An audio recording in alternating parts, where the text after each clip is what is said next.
డాల్పో ఒక మేధావి బాలుడు. కాని పరీక్షల్లో మాత్రం కావాలనే ఎప్పుడూ 0 మార్కులే తెచ్చుకునేవాడు. ఈ కారణంగా స్కూల్లో అందరూ అతన్ని జీరో కింగ్ అని పిలిచేవారు. ఒకరోజు టీచర్ క్లాస్లో ఒక ముఖ్యమైన ప్రకటన చేశారు. ఒక టీవీ ఛానల్ స్కూల్ విద్యార్థుల కోసం ఒక క్విజ్ షో నిర్వహిస్తోందని, అందులో గెలిచిన వారికి ₹1,00,000 బహుమతి లభిస్తుందని చెప్పారు. స్కూల్ నుండి కేవలం ఒకే ఒక్క విద్యార్థిని ఎంపిక చేశారు. అది కూడా పరీక్షల్లో మంచి మార్కులు సాధించిన వారిని మాత్రమే. ఈసారి డాల్పో తాను ఒక మేధావి అని అందరికీ నిరూపించాలని నిర్ణయించుకుంటాడు. పరీక్ష మొదలవుతుంది. అందరి దృష్టి జవాబులు రాయడంపై ఉంది.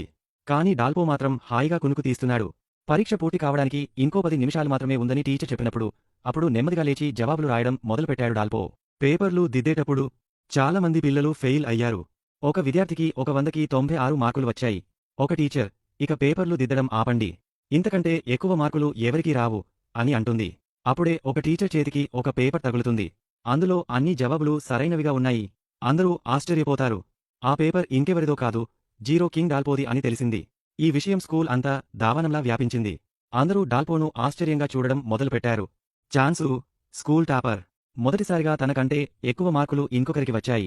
వెంటనే తన స్నేహితుల్ని పోగేసి, డాల్పో ఎగ్జామ్లో కాపీ కొట్టాడనే పుకారు స్కూల్లో వ్యాపింపజేయండి అని అంటాడు. త్వరలోనే డాల్పో చీటింగ్ చేశాడనే అబద్ధపు పుకారు స్కూలంతటా వ్యాపించింది.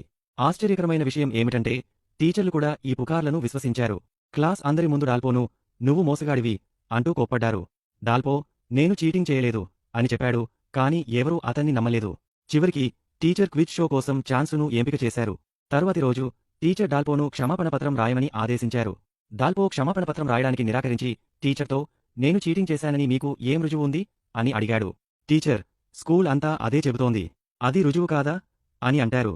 అప్పుడే డాల్పోకు ఆఫీస్లో ఒక మహిళా టీచర్ కనిపిస్తుంది. అతనికి ఒక ఆలోచన వస్తుంది. డాల్పో టీచర్తో ఇలా అంటాడు, నేను ఈ ఆఫీస్ నుండి బయటకు వెళ్లగానే మీకు ఆ టీచర్కి, మహిళా టీచర్కి సంబంధముంది అని బయట పుకారు వ్యాపింపజేస్తాను. టీచర్ కంగారు పడతారు.